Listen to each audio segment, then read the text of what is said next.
जी का ही मंदिर है और हमारे ही भगवान हैं। ये अब आपकी नहीं, जन जन के भगवान है और सबके भगवान है।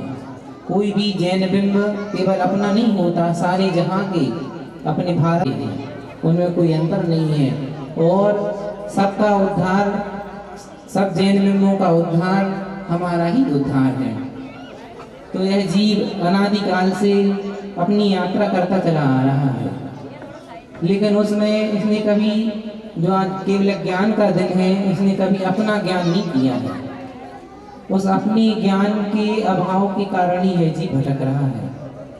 तो अनादिकाल से इस जीव की जो बिना ज्ञान की यात्रा हो रही है, उसमें क्या कर रहा है? पहले तो यह अनंत काल तक निगूढ़ में ही पड़ा रहता है, जहाँ उसको कोई भान नहीं रहता, उसको इतनी चेतना ही नहीं रहती। चेतना तो है, लेकिन वो चेतना अप्रकट रूप में रहती है।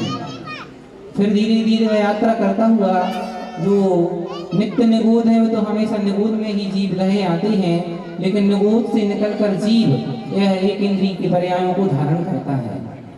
यह कोई क्रम नहीं है कि ऐसा ही हो, सीधे निगूढ़ से निकलकर मनुष्य भी बनकर सीधे मोक्ष जा सकते हैं। जो आदिनाथ भगवान के पुत्र थे, वो भगवान के पुत्र थे, जो निगूढ़ से निकलकर आए थे सीधे, और वो अपनी ग्रस्तावस्था में सीधे मौन रहे थे और सीधे भगवान ऋषभदेव से जाकर ही बोले थे और वहाँ उन्हें दीक्षा ग्रहण की थी। ये कोई क्रम नहीं है, लेकिन एक ये भी क्रम है। निगूढ़ की पर्याय से निकलकर यह जीव एक इंद्रिय में आता है। यहाँ भी इसे अपना ज्ञान नहीं रहता। एक इंद्रिय जीवों को कहाँ ज्ञान है? जल को क्या ज्ञान है? अग्नि, वायु, वनस्पति आदि को कोई ज्ञान नहीं है कि वो अपना उद्धार कर सके। उनको तो रात दिन दुख और संकलेश ही रहा करता है। और अपन लोग तो जैन हैं, अपने लिए इतनी बुद्धि है कि अपन उनको जीव मानते हैं, और सवर्ण दर्शनों में और अन्य मनुष्यों में, इतर मनुष्यों में उनको जीव ही स्वीकार नहीं किया जाता है। तो जो वनस्पति है, पेड़ पौधे हैं, ये भी सब जीव हैं। इनको भी ठंड, गर्मी, सर्दी सबका एहसास होता है। तो यह अपनी यात्रा करता हुआ एक इंद्रिय से दो इंद्रिय बनना बड़ा कठिन है। आचार्यों ने बताया है कि एक इंद्रिय से विकलेंद्रिय भी होना बड़ा कठिन है। तो उसके बाद दो इंद्रिय हुआ, तीन इंद्रिय हुआ, चार इंद्रिय हुआ, लेकिन उसमें से अपना कोई भान नहीं हुआ, क्योंकि चार इंद्रिय तक मक्खी, मच्छर, ये सब जीव हैं, इनको कोई अपनी सुध नहीं है। इतनी सब कठिनता से निकल कर यह पंचेंद्रिय जीव भी होता है।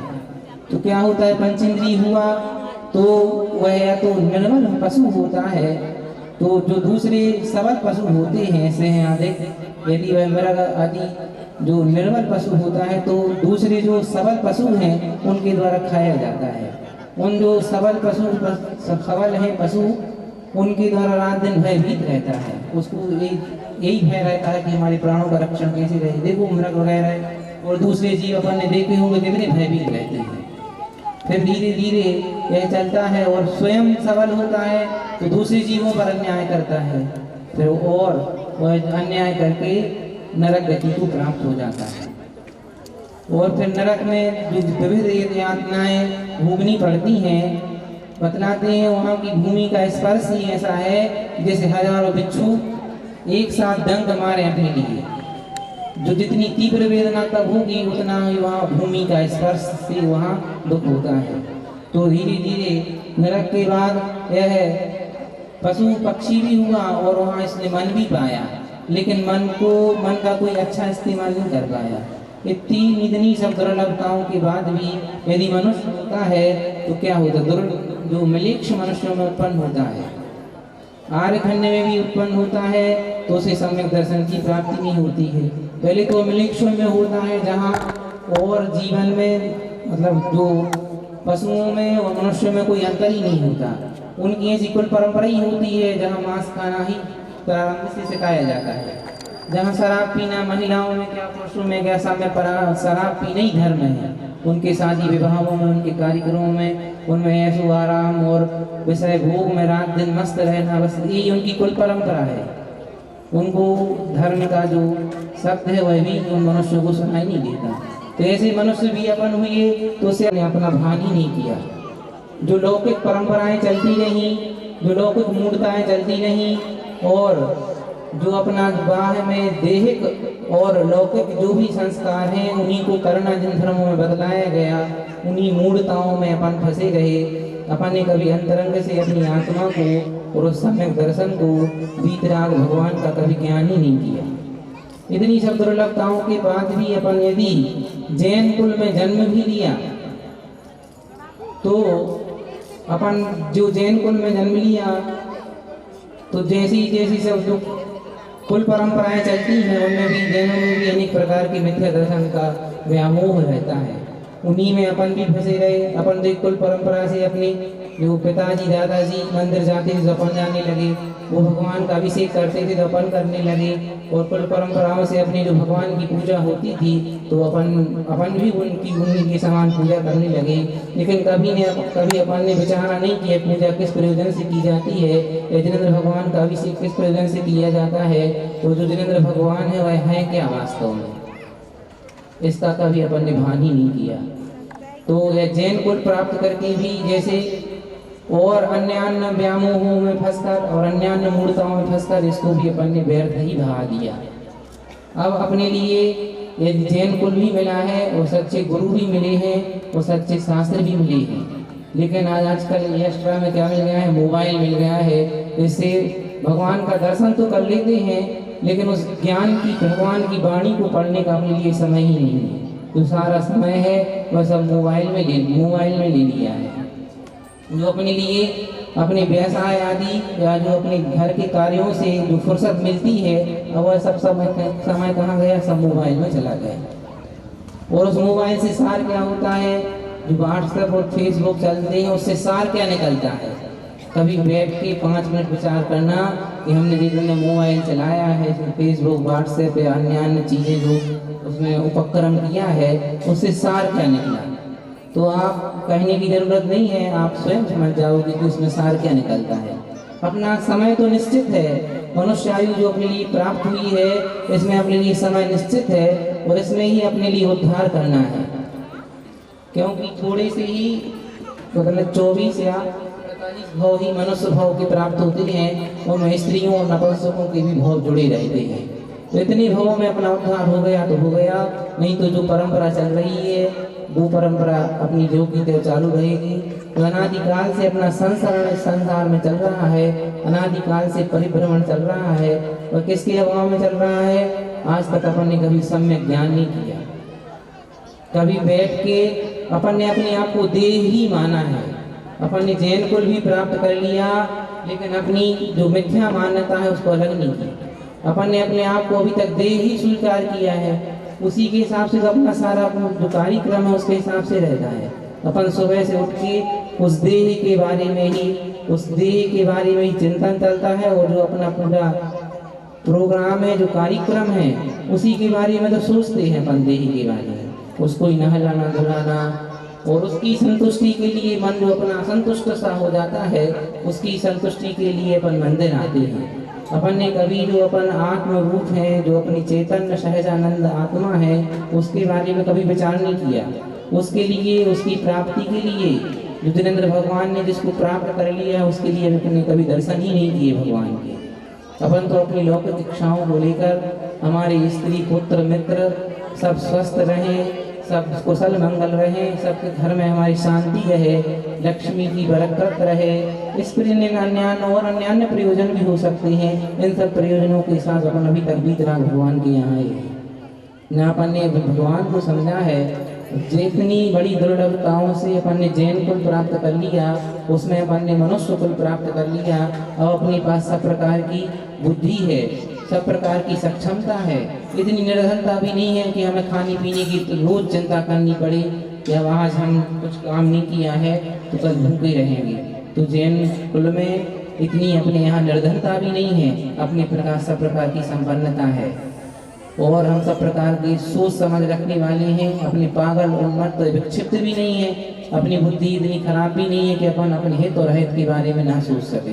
तो इतनी सब बुद्धि भी अपने लिए उपलब्ध हुई है। इतनी सब चीज़ें उपलब्ध होते हुए भी यदि अब हमने अपना हित नहीं किया, अपने बारे में नहीं सोचा, यदि हम अपने स्वयं नहीं चेते तो अपने लिए कोई चेताने नहीं आएगा।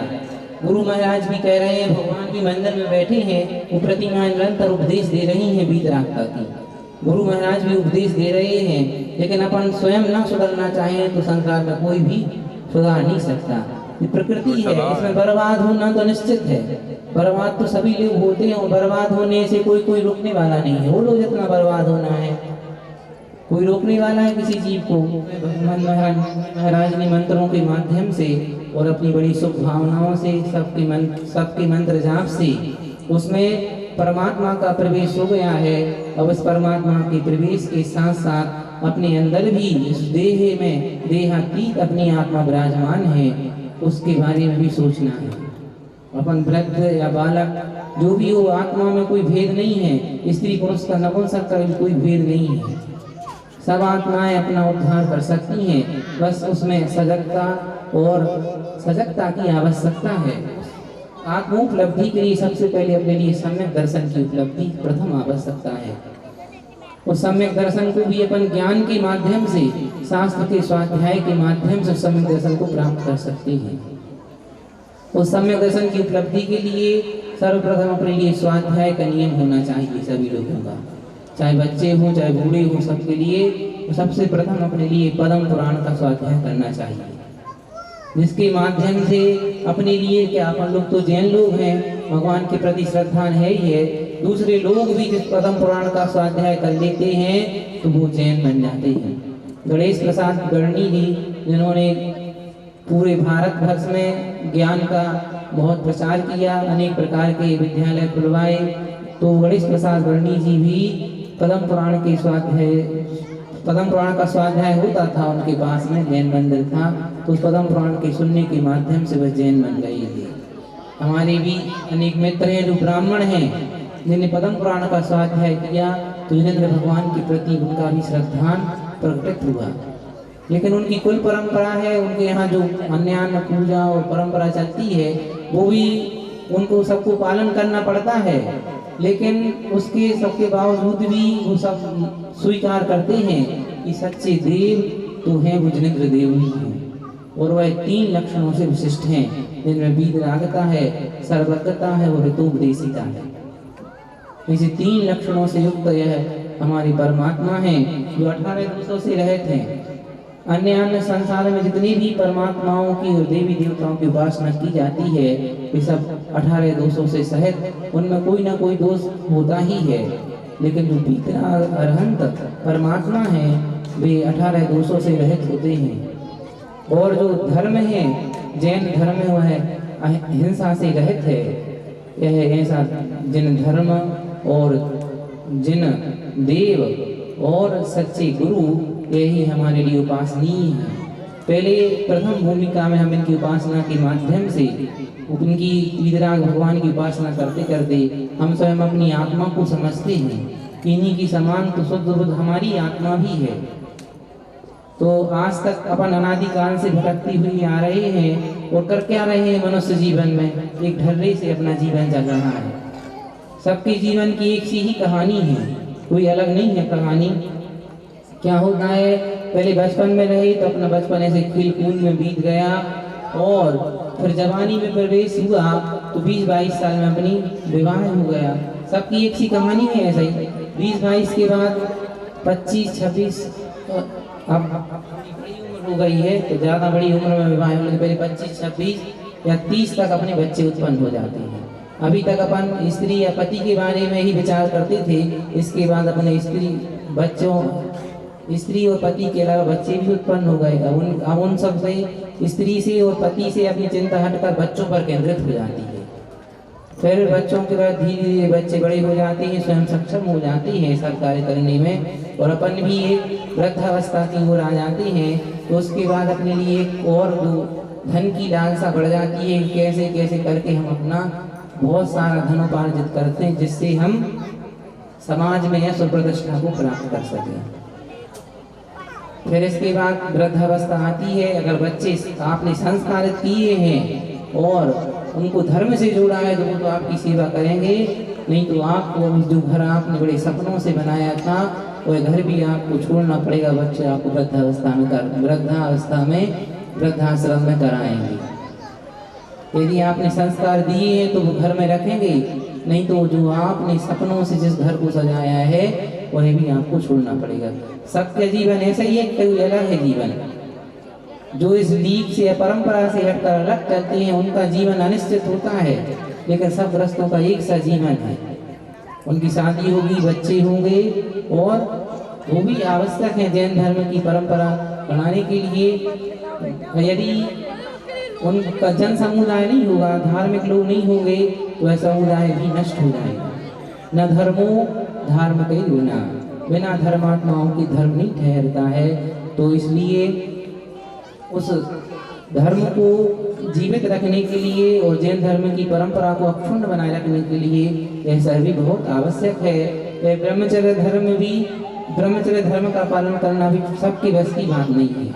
इसलिए आचार्य ने दोनों ही मार्ग बतलाए हैं। उस ग्रस्त धर्म को भी पालन करना आवश्यक है, लेकिन अपनी एक उम्र हो गई है, सब बच्चे वगैरह सब व्यवस्थित हो गए हैं, एक उम्र के बाद सब कुछ छोड़कर एक अपने बारे में भी कुछ जीवन अपने बारे में भी व्यतीत करना चाहिए।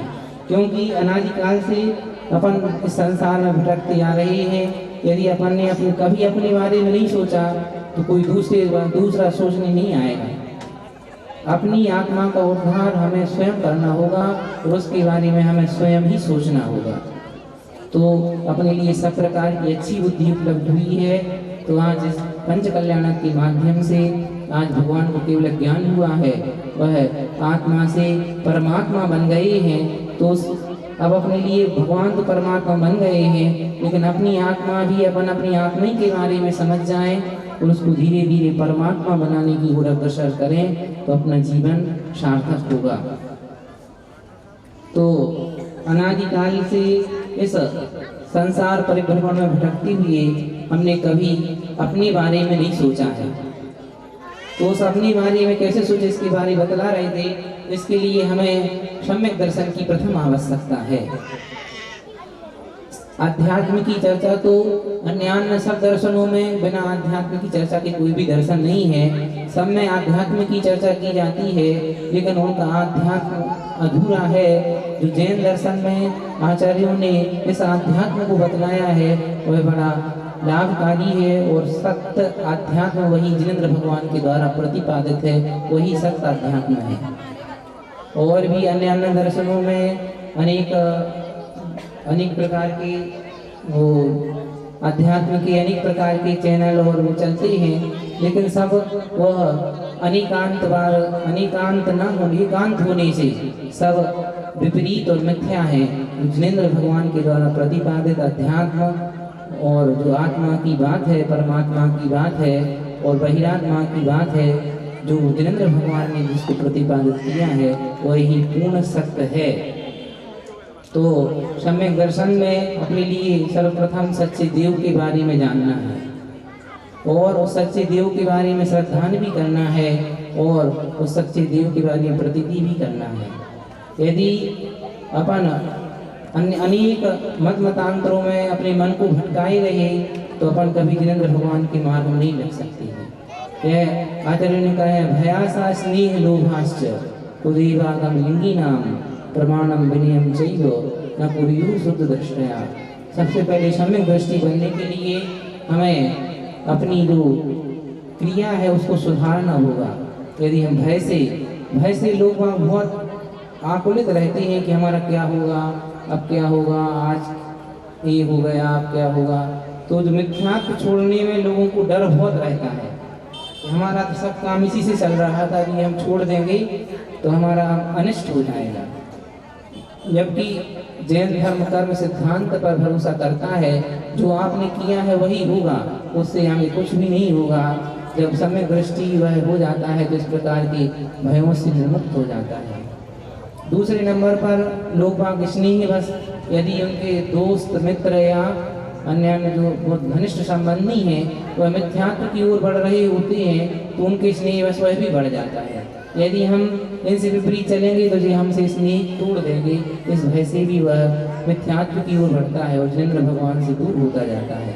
वह आशा स्नेह लोभाश्च, और वह लोभ के कारण कि हमारी तो सारी जो व्यापार है हमारा जो उद्योग धंधा है सब इन्हीं की कृपा से चल रहा था।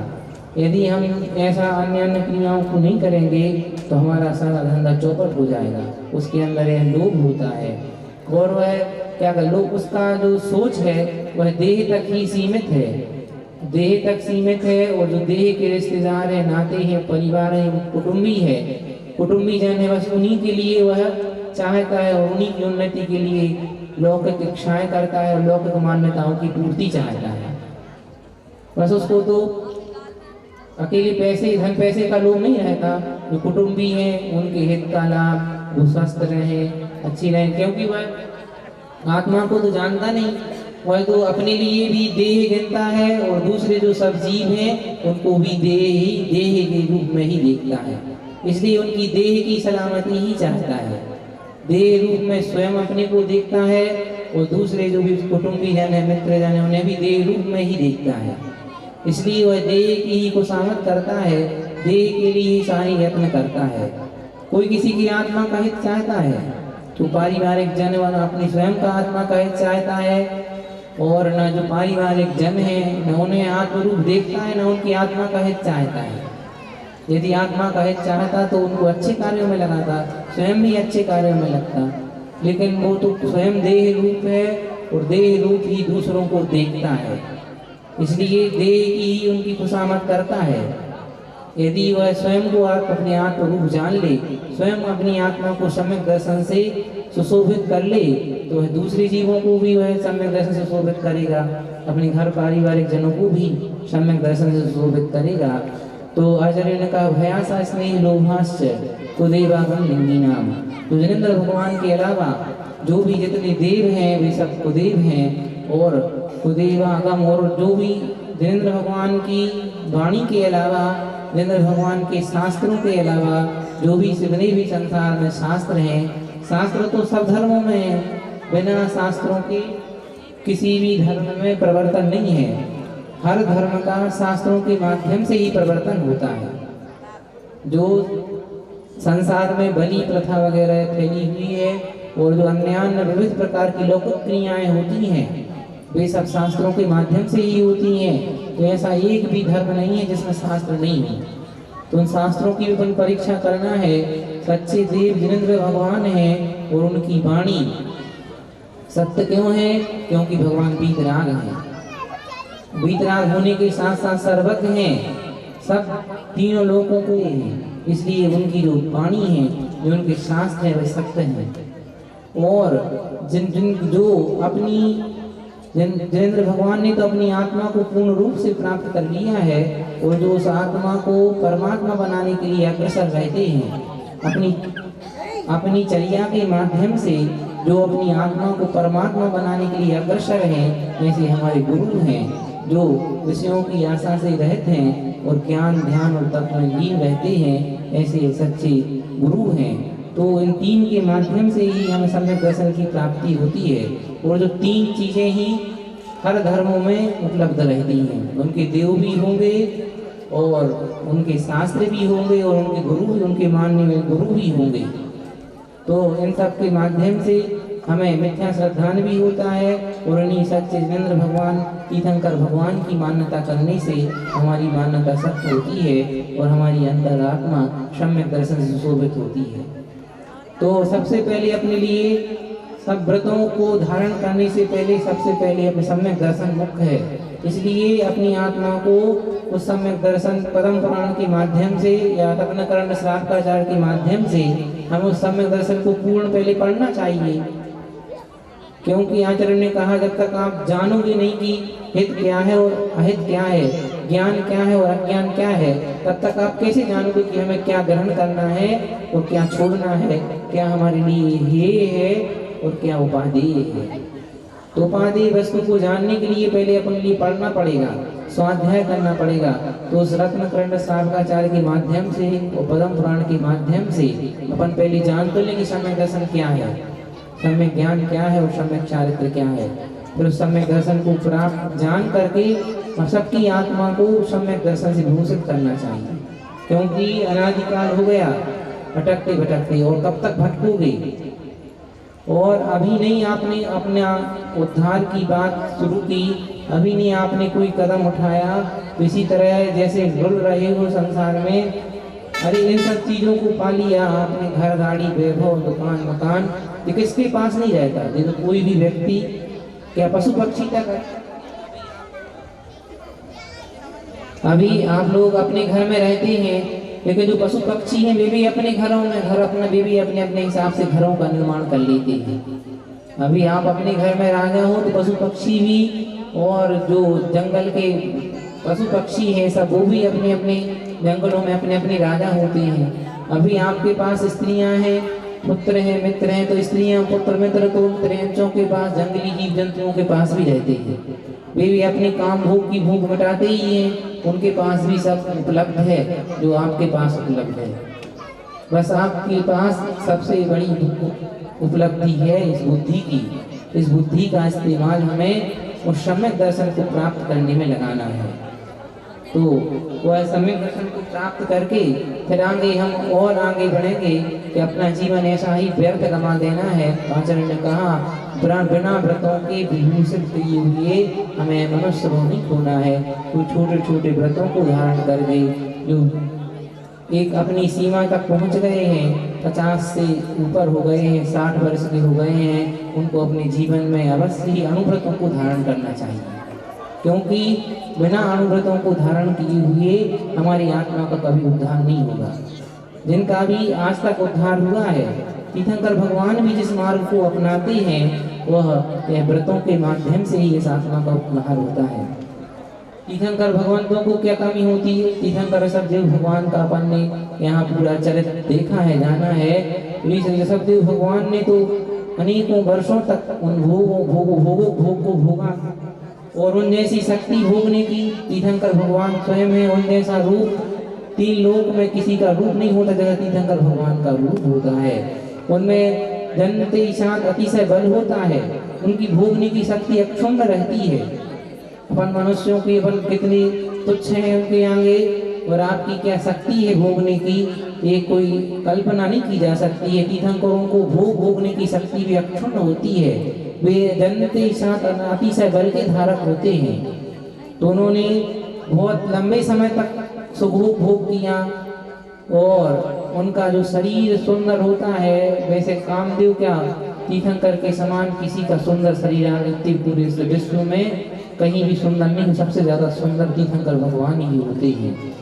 और उनकी जो पत्नियां वो भी सबसे ज्यादा सुंदर तीर्थंकर भगवान की पत्नियां होती हैं, माता भी उनकी सुंदर होती हैं। और तीर्थंकर भगवान को कोई भी उनके रहते रहते कोई अशुभ समाचार नहीं होता उनके परिवार में, न उनके परिवार में किसी का मरण होगा जब तक भगवान रहेंगे, कोई भी किसी प्रकार का अशुभ समाचार नहीं होता। आप लोगों को तो कितनी चिंताएं करनी पड़ती हैं, उस भोग के साथ वही थोड़ी रहेगा कि खाने कमाने की भी चिंता है, रोज को रोजगार करने की चिंता है, तो सर्विस वाली हम सर्विस में जाने की चिंता, अनेक प्रकार की चिंता रहती है। तीर्थंकर भगवान को ऐसी कोई चिंता नहीं रहती, उनको कहीं खाने कमाने नहीं जाना पड़ता है, न किसी से गुरु से उपदेश करने पढ़ने पढ़ाने की चिंता होती है, क्योंकि वो स्वयं गुरु होते हैं। उनको कौन पढ़ाएगा, वो स्वयं पढ़े हैं, ना उनको कॉलेज जाने की जरूरत होती है, ना स्कूल जाने की जरूरत होती है, और ना उनको कोई खाने कमाने की। तो पूरी जो लक्ष्मी है, वैभव है, वह उनके घर आंगन में लौटता है।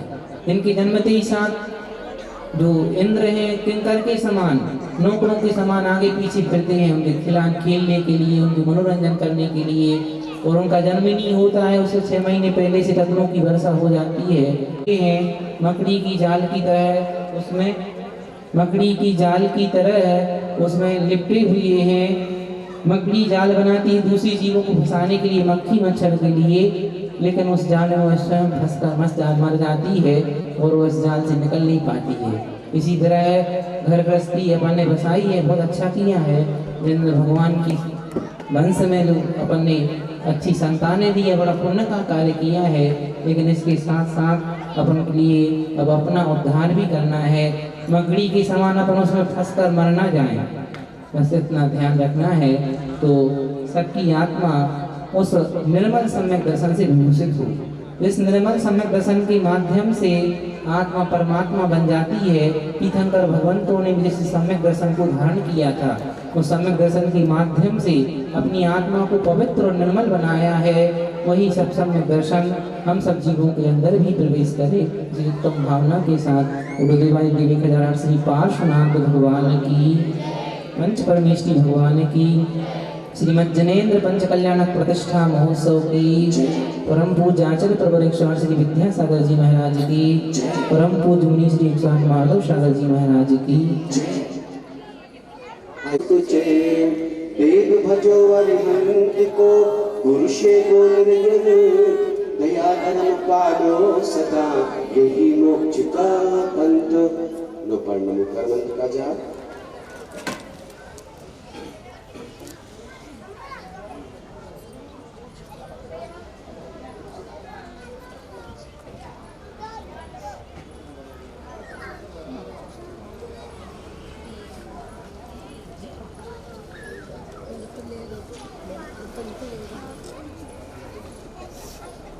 जय बोलिए। देखने थोड़ा सा तैयारी कर लेते हैं। एक बार जयकारा बोलिएगा, बिल्कुल मौन हो जाइएगा। एक बार जयकारा बोलते हैं। जय बोलिए श्री 1008 प्रथम तीर्थंकर आदि प्रवर्तक धर्म प्रवर्तक श्री मज्जनेन्द्र आदिनाथ पंचकल्याणक प्रतिष्ठा महा महोत्सव की। और जोर से बोलो ना, जितनी अच्छी जयकारा लगाओगे कसम खाते हैं उतना स्वर सुरीला हो जाएगा आपका। दीदी अब बातें बंद करो, सुनो बड़ी दीदी, आपको जयकारा बोलनी है। और आदरणीय हमारे भैया जी कह रहे हैं कि जो जयकारा जोर से बोलेंगे उनको पुरस्कार में 50 ग्राम सोने की चेन इनाम में मिलेगी। मुस्कुरा दो, सोने की बात है। सबसे पहले हमारे पुरुष वर्ग जयकारा बोलेंगे, फिर माता बहनें जयकारा बोलेंगी। जिनकी जयकारा में दम होगा मंच पर बुलाकर 50 ग्राम सोने की चेन का इनाम हाथों हाथ दे दिया जाएगा। तो सबसे पहले पुरुष वर्ग तैयार रहना भैया, हाथ उठाकर जयकारा बोलना। इससे कई फायदे, सोना तो मिलेगा ही मिलेगा, साथ साथ आपका गला सुरीला बनेगा, पुण्य मिलेगा। जय बोलिए हमारे सिलिकॉन सिटी के मूल नायक भगवान श्री 1008 चिंतामणि विघ्नहर पार्श्वनाथ भगवान की। सुन लिया माता बहनों, पुरुष वर्गों की जयकारा की आवाज। अब तुम्हारी बारी है, ठीक है ना। जय बोलिए संत शिरोमणि आचार्य भगवान। पुरुष नहीं बोलना, केवल माता बहनें बोलेंगी। 50 ग्राम सोने का मामला है भाई साहब, महिलाएं तैयार रहेंगी दोनों हाथ उठाकर। जय बोलिए संत शिरोमणि आचार्य भगवंत आचार्य विद्यासागर महामुनि राज की। वाह, अब भैया जी से पूछ के आते, क्या कह रहे हो कुबेर जी, एक और मौका दे जी। चलिए भैया जी से पूछ कर आते हैं। दरबार में बैठे निर्णय साफ सुथरा करना है। जयकारा की आवाज, माता बहनों की जयकारा की आवाज। भैया आगे तो बोलने दो, जो भैया जी ने कहा वो मैं बोल रहा हूं। माता बहनों की जयकारा की आवाज और पुरुष वर्गों की जयकारा की आवाज। भैया जी कह रहे हैं कि ऐसे लग रहा जैसे दोनों की बराबर आई हो। और जब जयकारा की आवाज बराबर आई है तो 50 ग्राम सोने की चेन का इनाम कैंसिल किया जाता है। अब एक बार दोनों पुरुष वर्ग और माता बहनें दोनों मिलकर बोलेंगे, हम तरोताजा हो जाते हैं। थोड़ा सा रास्ता सामने से चाहिए, यहाँ से अगवानी होगी हाथी से, हाथी पर बैठकर हमारे भट्टेश बाहुबली आएंगे। थोड़ा सा रास्ता दे दो प्लीज सामने वालों को। भैया जल्दी से द्वार पालो, पहुंचो, शीघ्रता करो भैया, समय कम है। नहीं, कुछ यहाँ ऐसे भी होंगे कि कोई किसी की जान है तो कोई किसी का वर है। ताली बजा लो अपने लिए, हम सुंदर नाटका लेकर चलते हैं सीधे सीधे। हाँ आइएगा, गोविंद जी कुछ कह रहे हैं। मजा तो इसी में है कि सारे सारे दृश्य देख लो।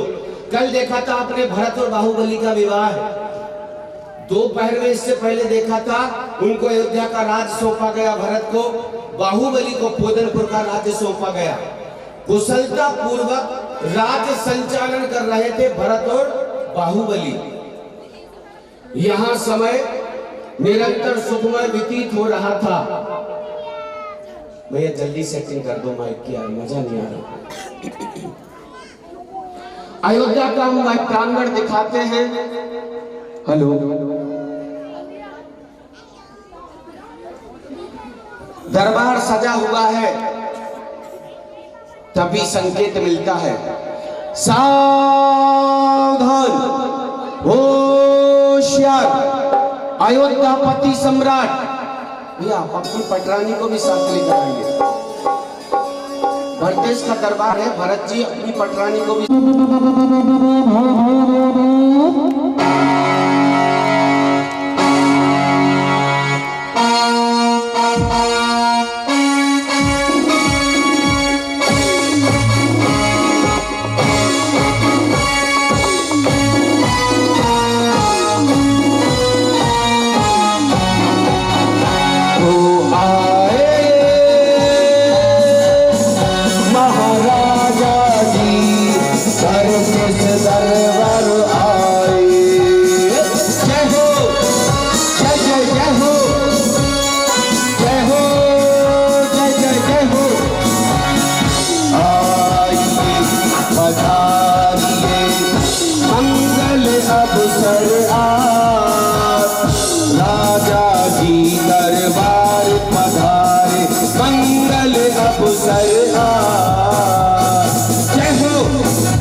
महाराज की जय हो, राजा जी की जय हो, अयोध्यापति सम्राट भरतेश की जय हो, पट रानी सुभद्रा की जय हो। अरे ये कौन दौड़ा चला रहा सभा में? महाराज की जय हो, राजा जी की जय हो, महाराजा जी की जय हो। बधाई हो महाराज, बधाई हो, बधाई हो महाराज, बधाई हो, बधाई हो महाराज। बहुत दूर क्या समाचार लेकर? महाराज बहुत ही प्रसन्नता का समाचार लेकर आया हूँ। आप सुनेंगे तो आप भी प्रसन्न हो जाएंगे। बताइए ना। महाराज अभी अभी एक दासी के माध्यम से समाचार मिला है कि आपको पुत्र रत्न की प्राप्ति हुई है। बधाई हो महाराज को पुत्र रत्न की प्राप्ति हुई, बधाई हो। ये ममता भाभी प्राची बहन के कान में कह रही थी, रानी यहाँ बैठी तो पुत्र कहाँ से हो गया। देखो आप भी हंस रहे हो, और सही बात भी है, जब रानी यहाँ बैठी तो पुत्र कहाँ से हो गया। पर सुनो सच्चाई, ये महाराज भरतेश की पटरानी है सुभद्रा।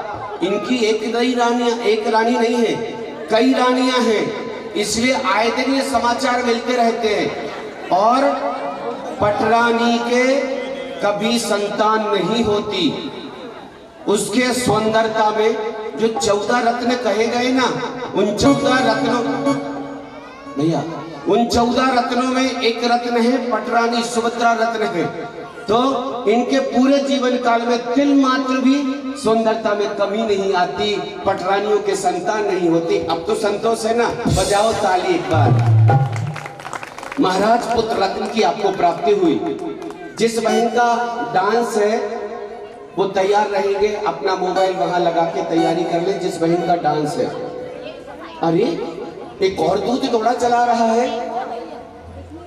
महाराज की जय हो, महाराज की जय हो, राजा जी की जय हो, बधाई हो महाराज, बधाई हो, महाराज की जय हो। अरे सेनापति जी क्या बात है, झूमते नाचते हुए अत्यधिक प्रसन्नता के साथ दौड़े चले आ रहे हो, महाराज को बधाई बधाई दे रहे हो।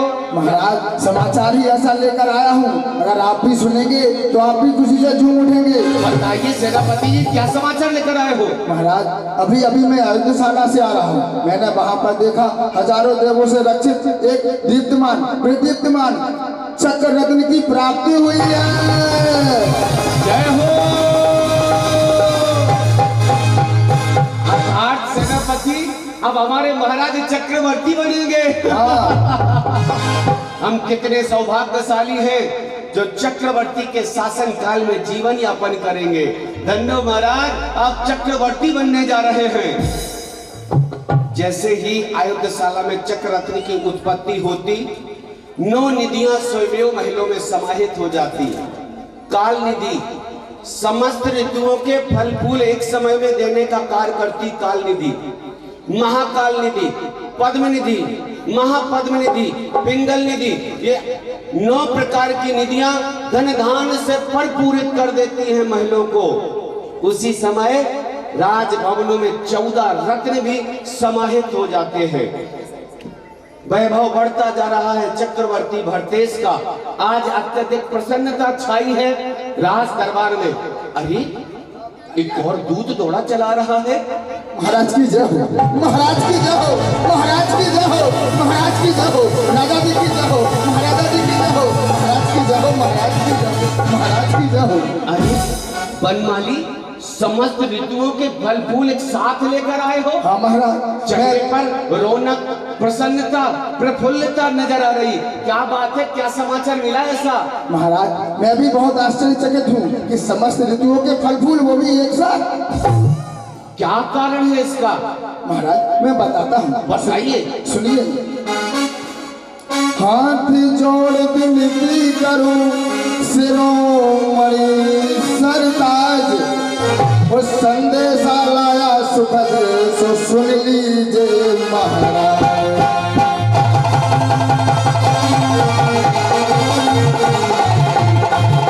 वो संदेशा लाया सुखद सुन लीजिए महाराज।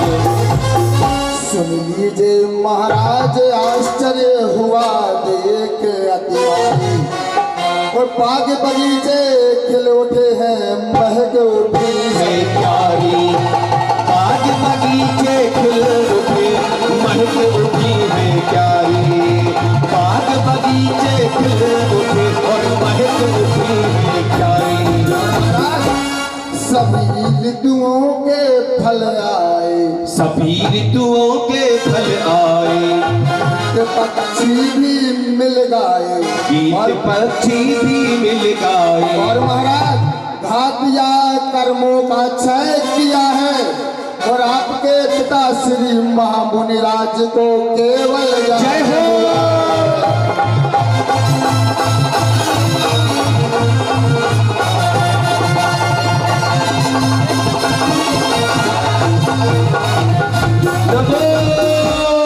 भगवान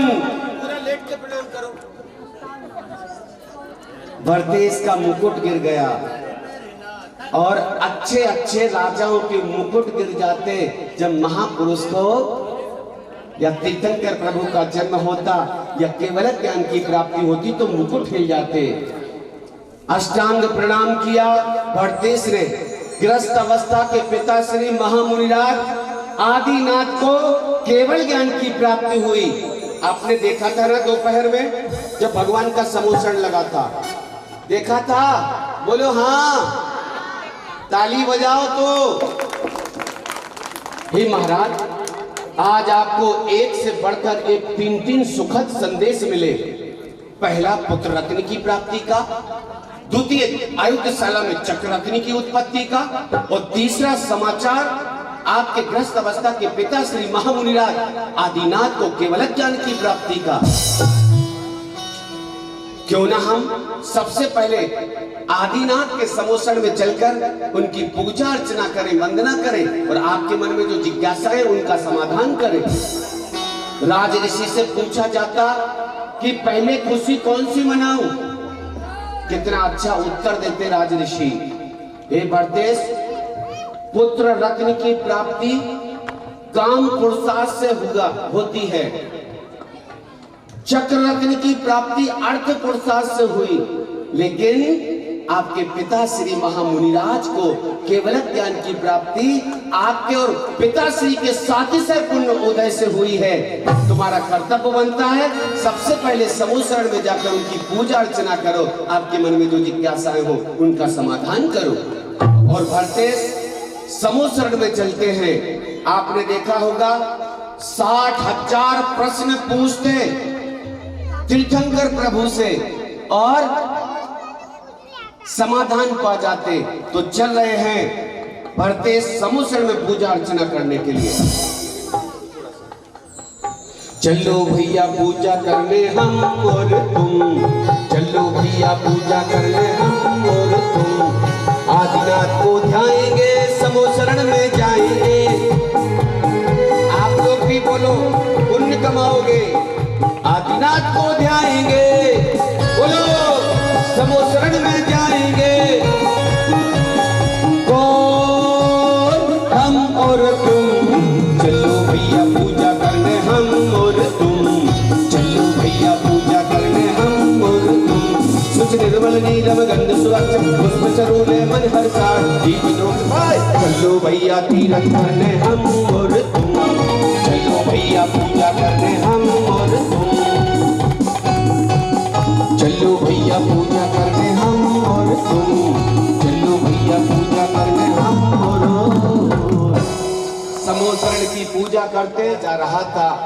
राज ऋषि ने परामर्श दिया, है भरतेश, आपकी आयुधशाला में चक्र रत्न की उत्पत्ति हुई है, अर्थात अब आपको 6 खंड पर विजय प्राप्त करनी है।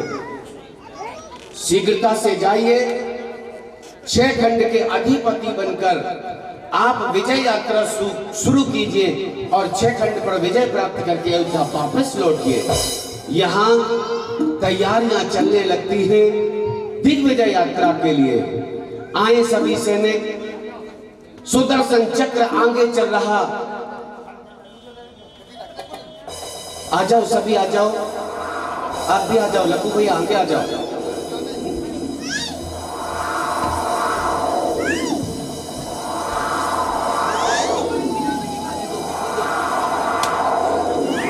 पटरानी सुभद्रा दिग्विजय यात्रा प्रस्थान हो, इससे पहले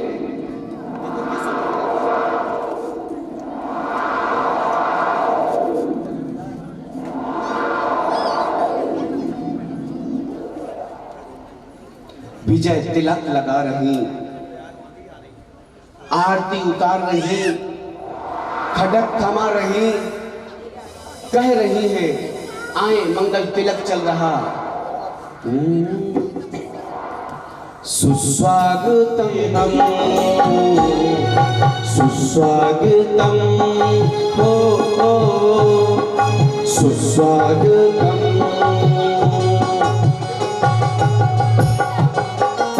प्रतीक चिन्ह खड़ग भेंट करते हुए पटरानी कहने लगती, हे स्वामी, आप शीघ्र अतिशीघ्र 6 खंड के राजा बनकर आइए, विश्व विजेता बनकर आइए। मैं आपकी प्रतीक्षा करूंगी। मैं बहुत गौरवान्वित हूँ,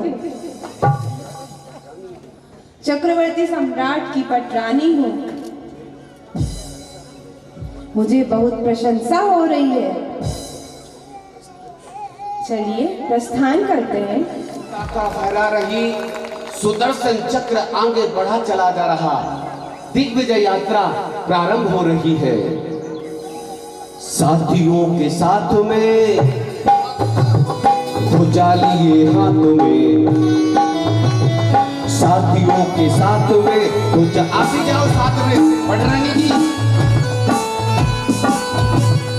भारत की सेना चली, भारत की सेना चली, भारत की सेना चली, भारत की सेना चली।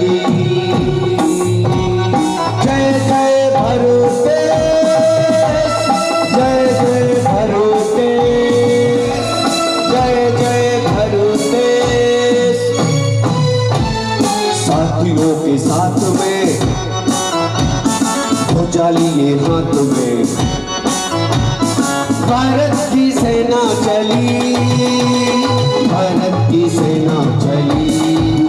और तीसरे भाई साहब,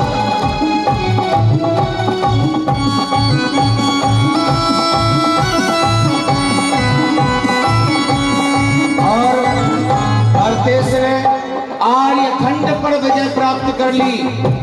32,000 रानियों के साथ विवाह होकर 32,000 मलेच्छ खंड की, 32,000 आर्य खंड की और 32,000 विद्याधर राजाओं की रानियों के साथ विवाह होकर बड़े चले आ रहे हैं। 96,000 रानियों के साथ। कितने वर्ष लगे दिग्विजय यात्रा में? 60,000। क्या हुआ? कितने वर्ष लगे दिग्विजय यात्रा में? सेना चली धर्म के विकास को, पुण्य के विकास को, सत्यवती सेना चली, भारत की सेना चली, भारत की सेना चली, भारत की सेना चली।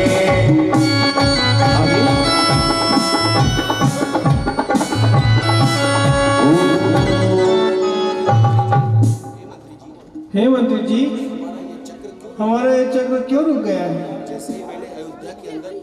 जैसे ही मैंने अयोध्या के अंदर प्रवेश किया, ये चक्र रुक गया है। चक्र रुकने का क्या कारण है? हे महाराज, ये तो बड़ी चिंता की बात है। 6 खंड पर विजय यात्रा पूर्ण करके गोपुर द्वार के अंदर अयोध्या में प्रवेश करना चाहा, तभी ये सुदर्शन चक्र विराम हो गया। अपनी गति को इसने रोक लिया, ये रुक गया। लगता है महाराज अभी किसी न किसी राजा ने हमारी अधीनता नहीं स्वीकार की। मैं अभी राज ऋषि के पास जाकर चक्र के रुकने का कारण पूछता हूं। हे राज ऋषि,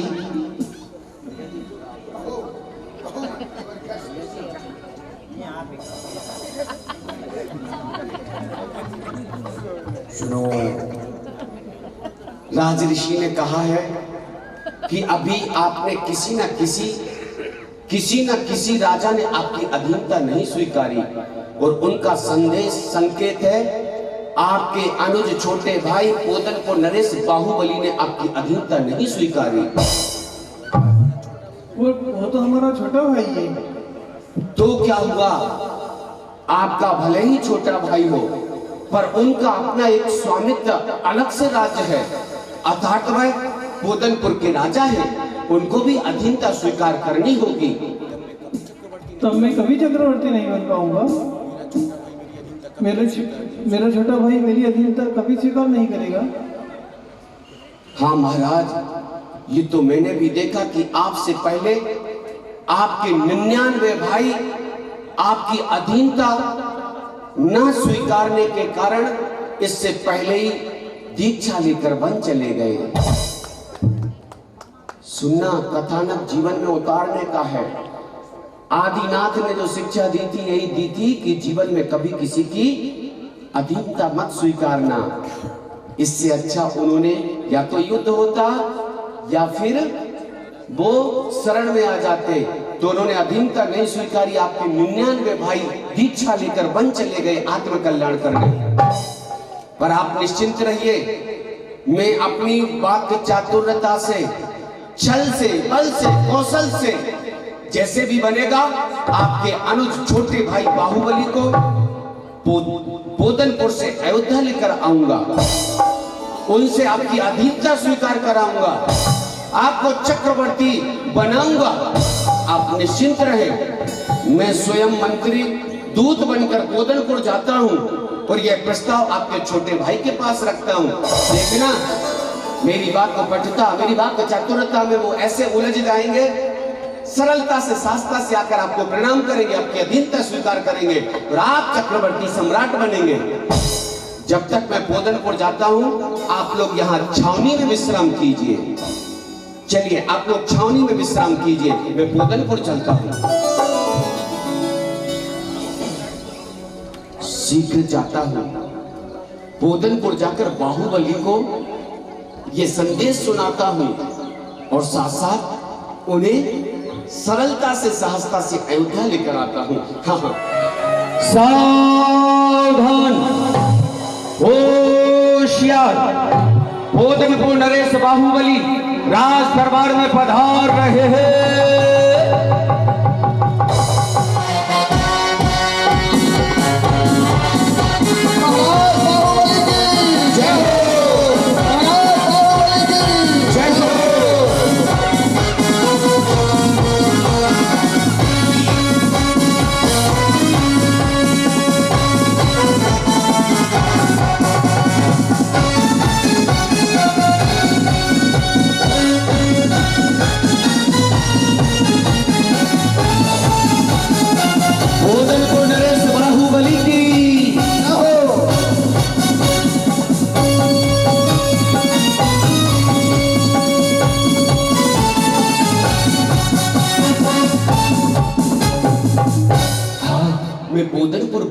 गया। बस शीघ्र बाहुबली महाराज के दर्शन कर लो, अपनी बात रखूंगा। राजा जी की जय हो, महाराजा जी की जय हो, महाराजा जी की जय हो। कहो दूत, कौन हो? कहां से आगमन हुआ है तुम्हारा? कि महाराज अयोध्या के राज्य से आया हूँ, एक संदेशा लेकर आया हूँ। क्या तुम अयोध्या से आए हो? वाह! हे दूत, अयोध्या में सब साकुशल तो है? हमारे बड़े भैया भरत ठीक तो हैं? किसी को किसी भी प्रकार का कोई अहित तो नहीं है? हे महाराज, अयोध्या में चारों तरफ सुख शांति है, कहीं से किसी भी प्रकार की कोई अप्रिय घटना का समाचार नहीं। सुखद समाचार तो यह है कि आपके पिताश्री के सातिशय पुण्योदय से, आपके पुण्योदय से, आपके अग्रज भरतेश के पुण्योदय से उनकी अयोध्याशाला में चक्र रत्न की उत्पत्ति हुई। वाह! जब राज ऋषि से पूछा गया, दिग्विजय के लिए प्रस्थान किया।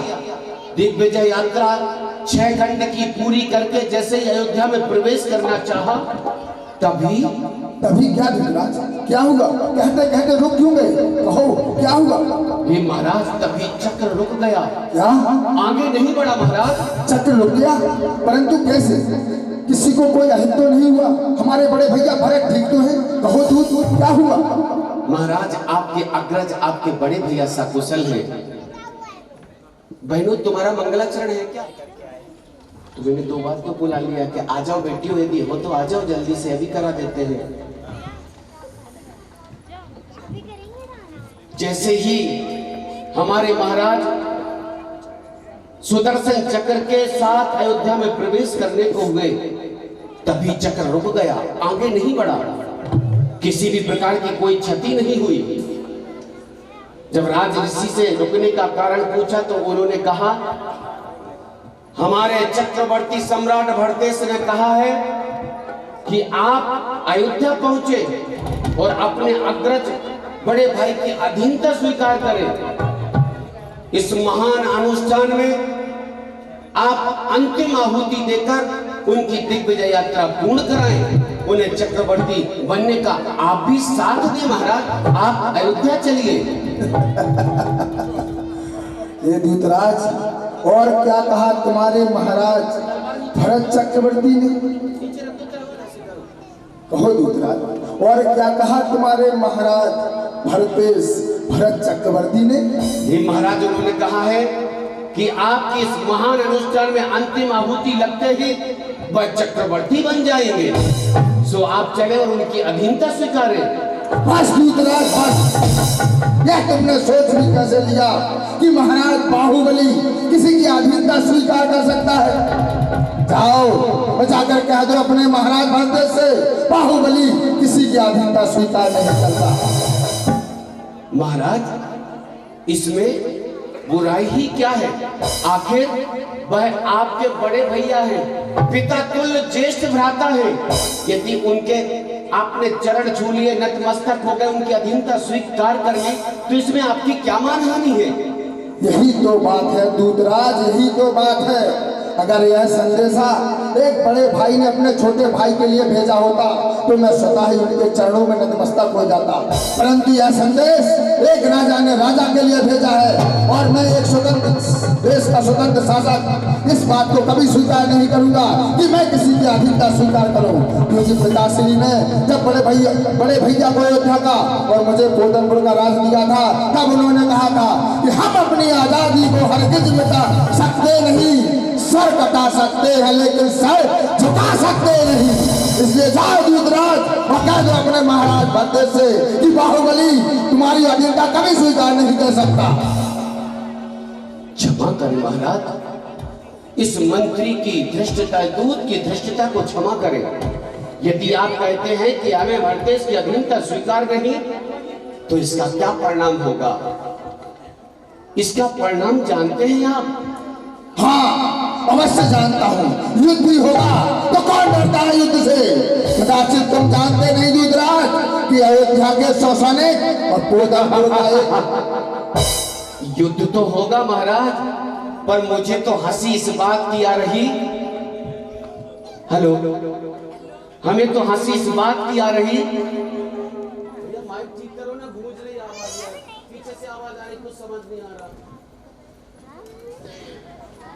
महाराज मुझे तो हंसी इस बात की आ रही कि कहां आपकी बोतलपुर की मुट्ठी भर सेना और कहां हमारे भरतेश चक्रवर्ती की अक्षुणी सेना कहां तक मुकाबला कर पाएगी। बात मान जाइए महाराज, अधीनता स्वीकार कर लीजिए। बस धृतराज बस, बहुत हुआ। अगर तुम एक दूत नहीं होते तो तुम्हारा सर धड़ से अलग कर दिया जाता। जाओ वो जाकर कह दो अपने महाराज से कि बाहुबली युद्ध के लिए तैयार है। तुम्हारी अयोध्या के 100 सैनिक और हमारे पोदनपुर का 1 सैनिक अयोध्या के 100 सैनिकों पर भारी पड़ेगा। चले जाओ, चले जाओ, चले जाओ। ठीक है महाराज, मैं आपकी मनसा समझ गया, मैं आपके मन को पढ़ चुका, मैं जाता हूं, पर जाते जाते ये कहता हूं कि अब बाकी की बातें युद्ध क्षेत्र में होंगी, क्योंकि भरतेश की अक्षुणी सेना मैदान में खड़ी है, युद्ध स्थल पर खड़ी है। आ जाइए, अब बाकी का निर्णय युद्ध क्षेत्र में ही होगा। मैं चलता हूं। महाराज बाहुबली की जय हो। और यहाँ बाहुबली अत्यधिक प्रसन्न है। युद्ध से कौन डरता, नृत्यगान हो रहा पोदनपुर के राज्य में। जाओ।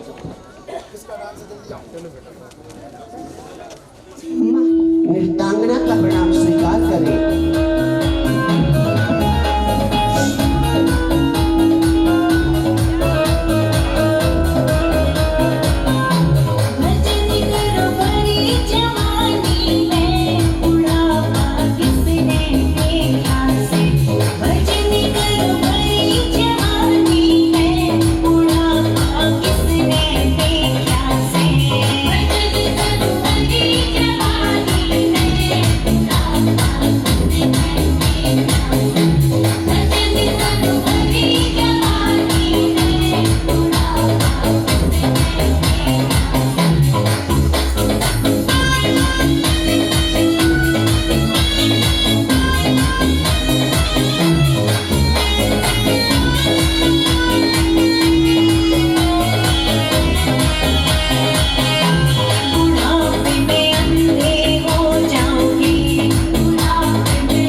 युद्ध क्षेत्र में जाने से पहले मन प्रसन्न होकर जा रहा। ये लो नृत्यांगना, अपना पुरस्कार राजकोष से 9 लक्खा हार आपको दिया जाएगा। सेनापति राजकोष से अच्छा पुरस्कार नृत्यांगना के लिए। अवश्य महाराज, आप चिंता न करें, हमने राजकोष से उचित पुरस्कार दे देंगे। जय हो राजा जी की जय हो। राजकोष से 9 लक्खा हार पाकर मैं धन्य हो जाऊंगी। आपकी जय हो महाराज, आपकी जय हो। कहिए महाराज। अवश्य महाराज, आपकी समस्त सेनाएं युद्ध के लिए तत्पर हैं, बस आप प्रस्थान कीजिए। बाहुबली सेना चली, बाहुबली सेना चली, ओ बाहुबली सेना चली, बाहुबली सेना चली। उधर सेना चलने लगती, उधर बाहुबली की पटरानी को भी पूर्ण विश्वास है कि हमारे स्वामी विजयी होंगे। विजय तिलक लगा रही पटरानी, भाल को सुशोभित कर रही। हे स्वामी विजय तिलक, और मैं आरती उतार कर यही कामना करूंगी कि आप भी 6 खंड के राजा बनिए।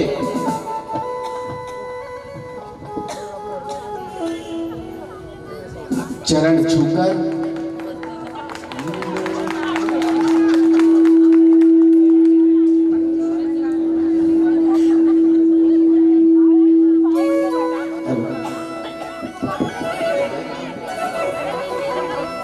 हे स्वामी, मैं चाहती हूँ कि आप 6 खंड के अधिपति का मान तुरंत भंग करें और मैं आपकी विजय की मंगल कामना करती हूँ।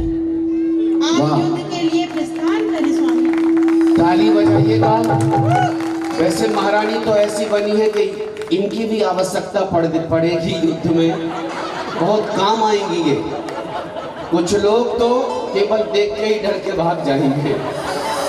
ओ बाहुबली सेना चली, बाहुबली सेना चली, जय जय बाहुबली, जय जय बाहुबली, बाहुबली की जय। विकास को पुण्य के विकास को, बाहुबली सेना चली, बाहुबली सेना चलियों के साथ में भारत की सेना चली चली चली चली चली, भारत की सेना चली, बाहुबली सेना चली चली चली चली चली, बाहुबली सेना चली। जय जय बाहुबली, जय जय बाहुबली, जय जय भरोसे, जय जय भरोसे। ताली बजाओ एक बार, अच्छा लग रहा हो दृश्य को। ऐसे खुश होकर देखोगे तो पुण्य बांध कर जाओगे। तीर्थंकरों के चरित्र हम देख रहे हैं, मोक्षगामी जीवों के। एक तरफ बाहुबली की सेना, गौर से सुनना, एक तरफ भरत की सेना। दोनों की सेनाएं जब बंटवारा हुआ था ना अयोध्या का, तो 4 सगे भाइयों में 2 अयोध्या रुक गए। बंटवारा सुनो दीदी, बंटवारा सुनो, कहानी सुन लो, जीवन भर याद रहेगी। जब अयोध्या का बंटवारा हुआ तो 2 सगे भाई अयोध्या रह गए और 2 सगे भाई पोदनपुर चले गए। आज सगे भाई एक दूसरे को देख रहे हैं, मैं अपने भाई से युद्ध करूंगा, क्या कहेगा मेरा बड़ा भाई, मैं उसे कैसे मार पाऊंगा। तो छोटा सोचता है कि मैं कैसे अपने बड़े भाई से युद्ध करूंगा। बड़ा सोचता मैं अपने पुत्र तुल्य छोटे भाई पर कैसे वार करूंगा। लेकिन जब स्वराष्ट्र की बात आती है तो भाई का नाता भूल जाते। वो कहते अपने भरत को विजय दिलाएंगे, तो इधर का भाई कहता अपने बाहुबली को विजय दिलाएंगे। दोनों की भावना ये है। धन्य है वह माँ। एक बार दोनों पुत्रों की माँ हो तो एक बार इधर आओ ना, आ जाओ माँ जी, 1 मिनट के लिए आ जाओ, आ जाओ माँ जी। हाँ, इनको भी हम देख लेते हैं। कुछ लोग नहीं जान पाते होंगे, हम जानते हैं।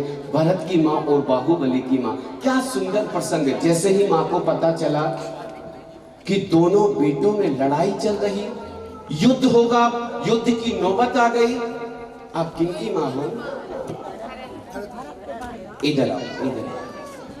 बाहुबली की माँ। अब तो पहचान गए ना सभी। अंतःपुर में भरत की माँ और बाहुबली की माँ नंदा और सुनंदा। नंदा के पुत्र थे भरत और सुनंदा के पुत्र थे बाहुबली। पता, जहां हम पक्षपात करते हैं ना, ये हमारा बेटा, ये हमारा बेटा, ये हमारा बेटा, लेकिन सीख हमें ये लेनी है इन दोनों माताओं से कि बाहुबली की माँ बाहुबली से उतना प्रेम नहीं करती थी जितना नंदा के पुत्र भरत से प्रेम करती थी। और भरत की माँ जितना अपने भरत से प्रेम नहीं करती थी, उससे 1000 गुना प्रेम बाहुबली से करती थी। धन्य है वह माँ।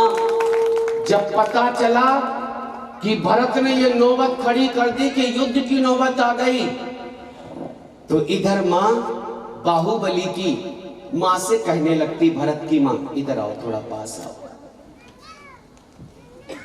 कह रही है, माँ हे सुनंदे, इसमें मेरे बेटे की गलती है, तेरे बेटे की गलती नहीं, मेरे बेटे की गलती है। इस मोड़ पर लेकर आ गया मेरा बेटा, उसे क्या चक्रवर्ती बनना था, क्यों ये युद्ध की स्थिति लाकर खड़ी कर दी, मेरे बेटे की गलती है। तो यहाँ बाहुबली की माँ कहती है कि नहीं बड़ी दीदी, नहीं, आपके बेटे की गलती नहीं, मेरे बाहुबली की गलती है। छोटा है, पुत्र के समान है, जाकर चरण पकड़ लेता, छू लेता, स्वीकार कर लेता अधीनता, क्यों ये लड़ाई की नौबत लाकर खड़ी कर दी। मुझे एक बार बाहुबली मिले तो मैं उसे डांटूंगी, उसे समझाऊंगी। तब यहाँ भरत की माँ कहती है कि नहीं, वह तो पिता की आज्ञा का पालन कर रहा है। पिता ने जो कहा था कि बेटा जीवन में कभी किसी की अधीनता स्वीकार मत करना, किसी के सामने झुकना नहीं, तो भले ही वह भाई क्यों ना हो, वह तो कर्तव्य परायण है, अपने पिता की आज्ञा का पालन कर रहा। कैसा दृश्य बना होगा, एक दूसरे की माँ अपने पुत्र की गलती बताकर दूसरे के बेटे की सराहना कर रहे। हे माताओं, इस नाटक से कुछ सीखना ना सीखना, इतना सीख कर अवश्य जाना कि यदि हमारे पुत्र की गलती है तो उसे स्वीकारो, और यदि दूसरे का बेटा अच्छाई करता है तो उस अच्छाई को सराहो, उसकी प्रशंसा करो, समझो आपका जीवन धन्य हो जाएगा। एक बार ताली बजा दो इस प्रबल भावनाओं के लिए। दोनों माताओं ने विचार किया कि कैसे भी उस युद्ध को टाला जाए, क्योंकि दोनों पुत्र तो चरम शरीरी हैं, वज्र शरीरी हैं, सलाका पुरुष हैं, तीर्थंकर के पुत्र हैं, अजेय हैं, अपराजेय हैं। ये लड़ेंगे तो इनका तो कुछ नहीं बिगड़ेगा, लेकिन जब प्रजा आपस में लड़ेगी तो रक्त की नदियां बह जाएंगी। ऐसा धूल का कण साफ सुथरा ना होगा जो खून से ना सना हो। मंत्री जी कैसे भी हो इस युद्ध को टाला जाए। वो मंत्री जी राज ऋषि के पास जाते तो राज ऋषि एक उपाय बताते, और उपाय ये बताते कि दोनों भाइयों में ही युद्ध करा दो, और वो भी युद्ध हो अहिंसक युद्ध हो, जिसमें एक इंद्रिय जीव की भी हिंसा ना हो। अर्थात पहला युद्ध हो दृष्टि युद्ध, दूसरा युद्ध हो जल युद्ध, और तीसरा युद्ध हो मल्ल युद्ध। दोनों पुत्र स्वीकार कर लेते, दोनों पिता की आज्ञा का पालन करते कि प्रजा को अपने पुत्र के समान पालूंगा, कहते हम दोनों भाई ही निर्णय कर लेते, और दोनों माता इस बात से प्रसन्न हो जाती है। आए माँ अपना स्थान ले ले, बधाई, एक बार ताली बजा दो दोनों माताओं के लिए। बस युद्ध प्रारंभ हो रहा। मित्रों और 10 मिनट का नाटक है, मनोयोग से देखकर जाइएगा ऐसे दृष्टांत को। वो तो अच्छा रहा कि दोनों भाइयों में ही युद्ध हो गया, वरना ये देखो, आइए, ऐसे ऐसे सैनिक है हमारी बाहुबली की सेना में। अच्छे ठोको ना, ये बस धोती ना फट जाए हमारे। महाराज ये तो बताओ, आप भोजन कितना ग्रहण करते हो? कुंभकर्ण थाली। आप कह रहे हैं कि जब तक नाश्ते में 305 लड्डू ना खा लूं, अब पता नहीं क्या आंकड़ा होगा इनका 305 का। 13 भैंसों का दूध इन्हें कम पड़ जाता है, एक ट्रक काजू खा लेते हैं ये लगभग, उस समय नहीं चलता होगा। एक बार इनके बल पर ताली बजाइए। और जब बल की बात आती तो ये कहते हैं कि 100 भूसे में पापड़ तोड़ूं। नहीं आ रही समझ में? आ रही है ना? हाथ दिखाओ, भूसा दिखाओ। ये कहते हैं कि 100 भूसे में पापड़ तोड़ूं कच्चा सूत, और सड़ी रद्दी को फाड़ दिखाऊं मैं सच्चा रजपूत। वाह आपकी ताकत, क्या कहना। और हमारे, अरे इधर आइए ना, वाह वाह वाह वाह, ये भी कम नहीं है जरा। ऐसे ऐसे सैनिक भरे पड़े हैं। युद्ध क्षेत्र में चिल्ला देते ना अकेले, तो ही हजारों दुश्मन इनकी आवाज से भाग जाते। इनकी आवाज में वो दम है, केवल आवाज में दम है, शब्दों का कोई मतलब नहीं निकलता। पता ये कहते हैं मैं पत्थर को पाषाण बना सकता हूं। हंसो, बात एक ही है, पर चिल्लाकर बोलते लोग सोचते हैं कि अरे ये क्या कर रहे हैं यार, पत्थर और पाषाण एक ही है ना। और जब ये चिल्ला के बोलते मैं पत्थर को पाषाण बना सकता हूं, मैं मरघट को शमशान बना सकता हूं, मैं ईश्वर को भगवान बना सकता हूं, और मैं आदमी को इंसान बना सकता हूं। मतलब कुछ नहीं निकलता, केवल चीखते हैं और डर के भाग जाते हैं। ताली बजाओ ऐसे सैनिक के लिए। मित्रों, समय हो रहा, दोनों भाइयों में अहिंसक युद्ध यहां चल रहे हैं।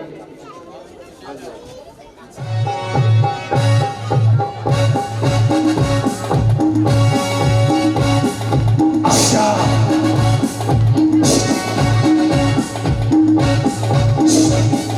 आजा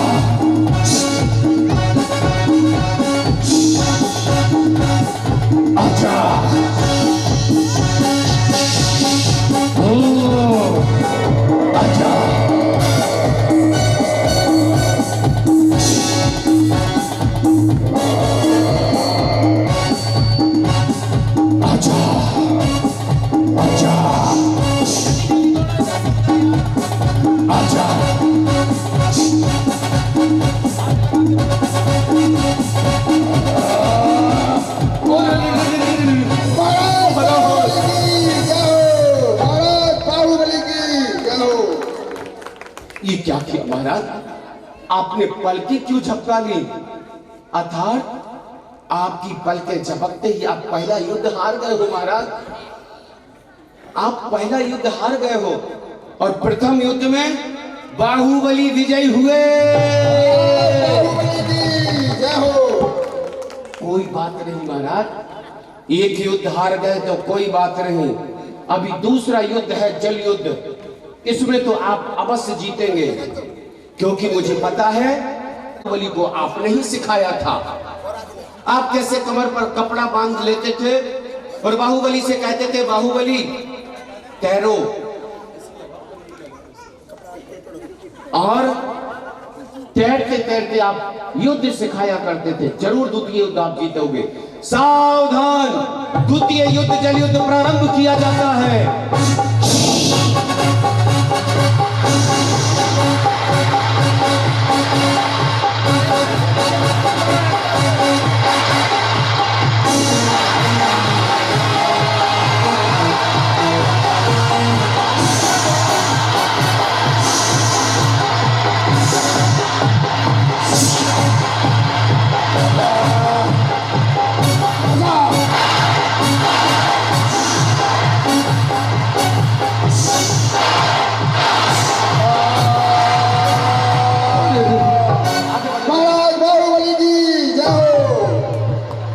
क्या हुआ महाराज, आप द्वितीय युद्ध जल युद्ध में भी हार गए। मैं देख रहा था कि पानी की तेज बौछारों में आपके नेत्र बंद हो गए, आपके हाथ पैर चलना बंद हो गए, अर्थात आप दूसरा युद्ध भी हार गए। कौन बताएगा क्यों हार रहे हैं भरत, क्यों बाहुबली जीत रहे हैं? है क्या किसी को पता? किसी को पता नहीं। अब ध्यान से सुन लो। ओ माँ सुनो ना, इसलिए हार रहे हैं, इसलिए जीत रहे। बेटा बैठ जाओ, तुम्हें नहीं पता। 500 धनुष की काया के थे बाहुबली भरत, और 550 धनुष की काया के थे बाहुबली। जब भरत देखते थे नेत्रों से, तो उन्हें ऐसे देखना पड़ता था भरत को, और बाहुबली तो सहज गर्दन झुकाए यूं देखते रहे। 3 दिन तक लगातार अनवरत रूप से युद्ध चला, दृष्टि युद्ध। गर्दन दुखने लगी भरतेश की, और गर्दन झुका ली, पलके झपक गई, हार गए। जब जल फेंकते थे भरतेश, बाहुबली के सीने से टकराता था, लेकिन जब बाहुबल से बाहुबली जल फेंकते थे, पूरा नेत्रों पर पड़ता था। कब तक अपने आप को संभालते? नेत्र बंद हो गए, हाथ पैर चलना बंद हो गए और दूसरा युद्ध भी बाहुबली जीत गए। हे महाराज, अयोध्या का मान गौरव आपके हाथ है। तृतीय युद्ध, निर्णायक युद्ध, मल युद्ध में आपको जीतना ही होगा। सावधान, मल युद्ध प्रारंभ किया जाता है। राजा, देखता हूँ इस राजा के बच्चा है, ऐसा पत्राघात करूंगा, एक ही क्षण में ध्वस्त हो जाएगा। राजा,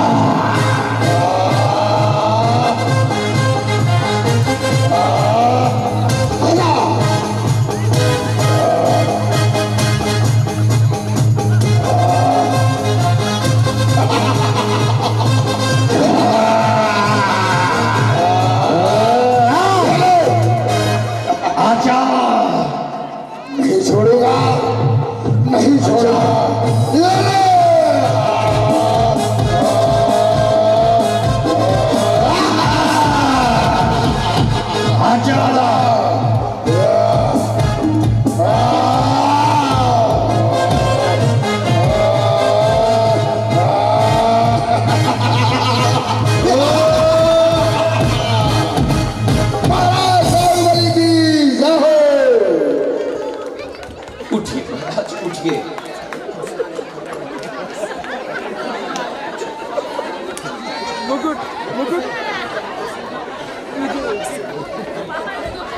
अपमान, घोर अपमान।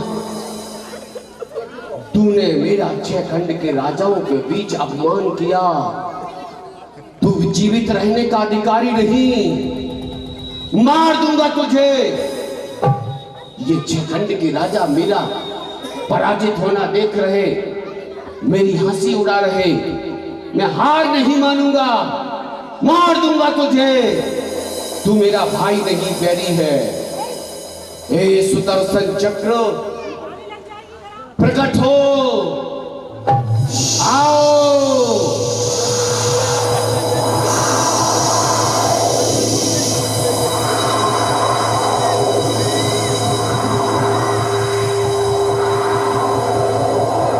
हे सुदर्शन चक्र, ये भरत तुम्हें आज्ञा देता है, जाओ मेरे बैरी का अंत कर दो।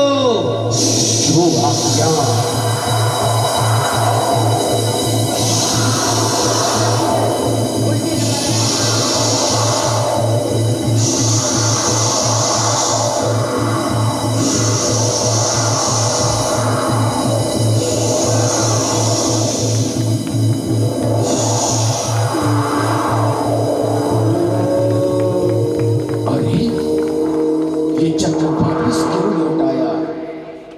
इसने घात क्यों नहीं किया मेरे बैरी का?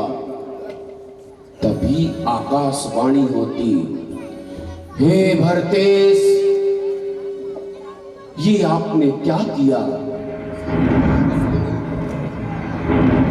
क्या आपको पता नहीं, सुदर्शन चक्र परिवार वालों का घात नहीं करता और बाहुबली तो तुम्हारा छोटा भाई है। तुम इतने परम विवेकी होकर आज विवेकहीन हो गए। विचार करो, विचार करो। तभी बाहुबली मन ही मन विचार करते,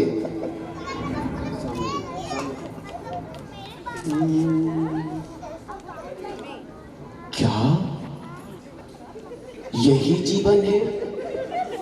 यही संसार है?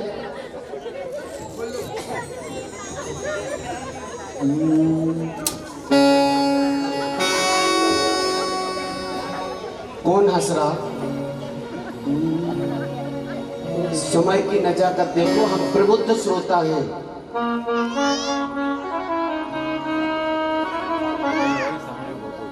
क्या पिता तुल्य बड़े भाई ने एक साम्राज्य विस्तार के लिए, चक्रवर्ती पद पाने के लिए मेरे ऊपर प्राणाघात अस्त्र छोड़ दिया? मैं जान गया, मैं समझ गया, इस संसार को भली भांति समझ गया। सभी स्वार्थी हैं, इस संसार में कोई किसी का नहीं। भाई बंधु कुटुंब कबीला नाते रिश्ते ये सब स्वार्थ से भरे पड़े हैं। आंखें खोल दी बड़े भैया आपने। अब मैं नहीं भटकूंगा। कभी किसी के पुत्र के रूप में जन्म लिया तो किसी की मां बना तो किसी की पत्नी बना, ना जाने किन किन भवों में मैंने जन्म लिया। लेकिन अब इस मनुष्य पर्याय से आत्म कल्याण करूंगा, अर्थात में बन जाकर अपना कल्याण करूंगा। भैया भरत कहती सुनती आवे आँखियों से पानी, त्याग की कहानी सुनोने, त्याग की कहानी, त्याग की कहानी भैया सुनोने, त्याग की कहानी। भैया मैं जान गया, मैं समझ गया। ये लो मैं बोधनपुर का राज्य आपको देता हूँ, आप चक्रवर्ती बनिए। मुझे आज्ञा दीजिए मैं बन जाकर दीक्षा लेकर आत्म कल्याण करूं। भैया मैं आत्म कल्याण करूं। यहाँ भरत कहने लगते, नहीं बाहुबली नहीं, मुझसे भूल हुई रे, मुझसे भूल हुई। मैंने तेरे ऊपर प्राणाघात अस्त्र छोड़ दिया। मुझे नहीं बनना चक्रवर्ती। ये ले अपना बोधनपुर का राज्य संभाल।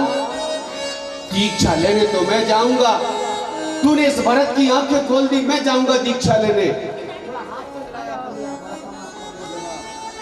इधर बाहुबली अपना मुकुट उतार कर चरणों में रख देते। भरत भैया को समझाते हैं कि भैया तुम 6 खंडों में चक्रवर्ती के रूप में जाने जा चुके हो। यदि आप अपने कर्तव्यों से विमुख होगे तो जगहसाई होगी। लोग क्या कहेंगे कि तीर्थंकर के पुत्र इतने कायर हैं कि पद को नहीं संभाल सकते। नहीं भैया मुझे आज्ञा दीजिए, मैं बन जाकर आत्म कल्याण करूंगा। और अपने वस्त्राभूषण उतारने लगते बाहुबली।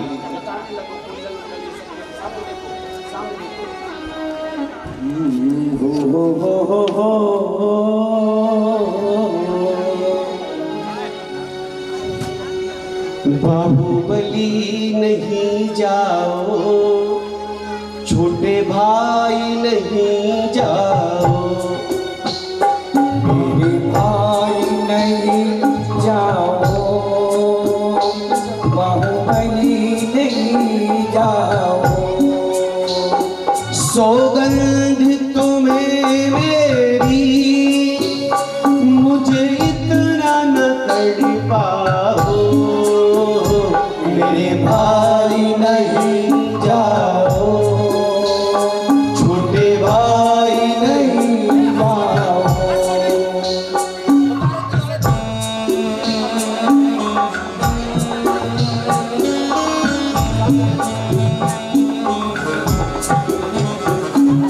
भाई नहीं जाओ, मेरे बहन जी नहीं जाओ, छोटे भाई नहीं जाओ, मेरे भाई नहीं जाओ।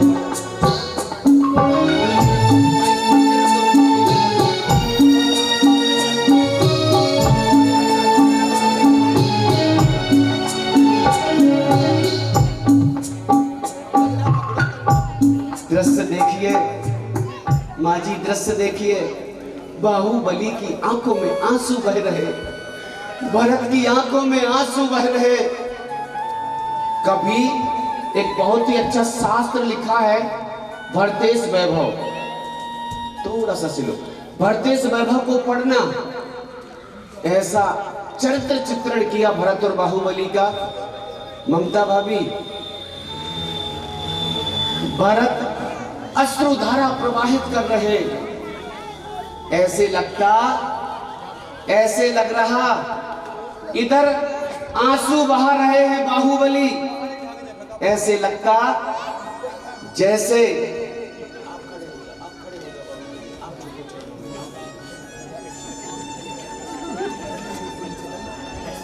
ऐसे लगता जैसे मुनिराज बने बाहुबली के चरणों का प्रक्षालन भरत अपने नेत्रों के अश्रु जल से कर रहे हो। ताली बजाओ। और बाहुबली जर्जर नेत्रों से आंसू बह रहा तो ऐसे लगा जैसे चक्रवर्ती अभिषेक नैनों के जल से बाहुबली भरतेश का कर रहे हैं। तो दोनों भाई गले मिलते, दोनों की आंखों में आंसू है। कैसी विडंबना आन पड़ी, हम सके भाई होकर भी आज अपने भाई को बन जाते हुए देख रहे। मुझे नहीं बनना चक्रवर्ती, मुझे नहीं बनना। पर व्यवस्था ही ऐसी आन पड़ी और बन की ओर विहार कर जाते बाहुबली। ठगे से रह जाते भरतेश। जीवन के किसी भी पल में बैरागी उपज सकता है, संसार में रह कर प्राणी संसार को तज सकता है।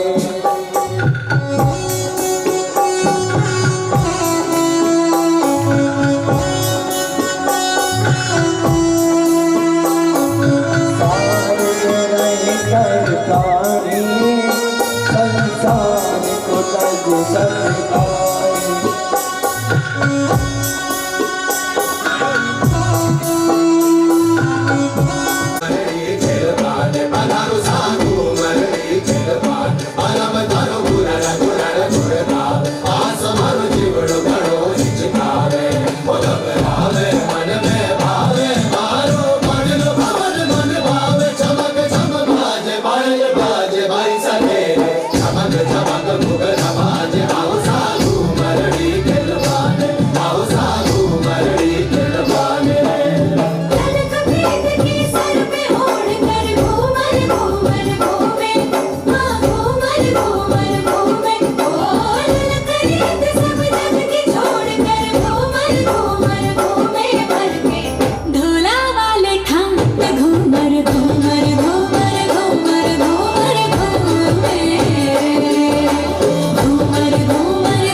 ढोला